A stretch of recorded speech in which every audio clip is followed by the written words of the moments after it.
ரோகிணி எல்லா விஷயத்தையும் பண்ணுவாங்க. ஆனால் திருடலாம் மாட்டாங்க. அந்த அளவுக்கு மோசமாக போக மாட்டாங்கன்னு நினச்சா, ஆல்ரெடி ஃபோனை திருடிட்டாங்க. முத்துவோட ஃபோனை திருடி கொண்டு போய் வெறும் வீடியோவை மட்டும் தனக்கு அனுப்பிக்கலாம் இல்லை, ஃபோன் தொலைஞ்சு போச்சு, ஃபோன்லேருந்து வீடியோ அப்படியே வெளில வந்துருச்சு அப்படிங்கிற மாதிரி வந்து ஒரு ட்ராமாவை போட்டு விட்டாங்க. அதுக்கு பிறகு இப்போ வந்து பார்த்தீங்கன்னா பணம் தேவைங்கனால 2,00,000 பணத்தை திருடிட்டாங்க.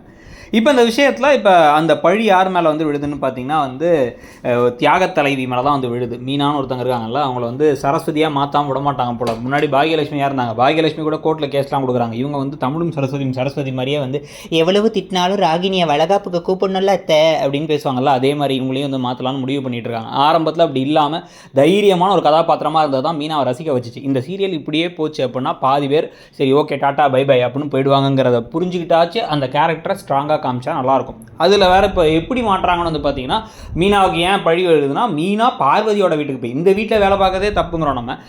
பார்வதி வீட்டில் போய் துணி மடித்து வச்சுருக்காங்க. துணி மடிக்க வந்தால மீனா அவள் தான் பணத்தை எடுத்துருக்கணும் அப்படின்னு அபாண்டமாக ஒரு பழியை தூக்கி விஜயா போடுறாங்க. இப்போ பார்வதி மூளையோட யோசிச்சு டக்குன்ட்டு நீ முதல்ல 2,00,000 பணம் வாங்கின லாயர்ட்டங்கிறதே யாருக்குமே தெரியாது. அதே மாதிரி அந்த பணம் இங்கே இருக்குங்கிறது தெரியாது. துணிக்கு நடுவில் வச்சுருப்பேன் அப்படிங்கிறது தெரியாது. அவள் வந்து துணியை வந்து இங்கே பெட்டில் தான் போட்டிருக்கா. உள்ளே வச்சுருக்க வேண்டிய அவசியம் அவளுக்கு இல்லை, அப்போ வைக்கவும் இல்லை. அது மட்டும் இல்லாமல் சிசிடிவி கேமரா ஃபுட்டேஜ் வீட்டு வாசலில் ஒன்று இருக்குது. அந்த ஃபுட்டேஜில் வந்து பார்த்தா மீனா வெறுங்கையை வீசிட்டு வந்து வெறுங்கையோட தான் போயிருக்கா. ஆனால் வந்தது ரோகிணிக்கு ஏற்கனவே 2,00,000 பணம் இருக்குன்னு தெரியும்.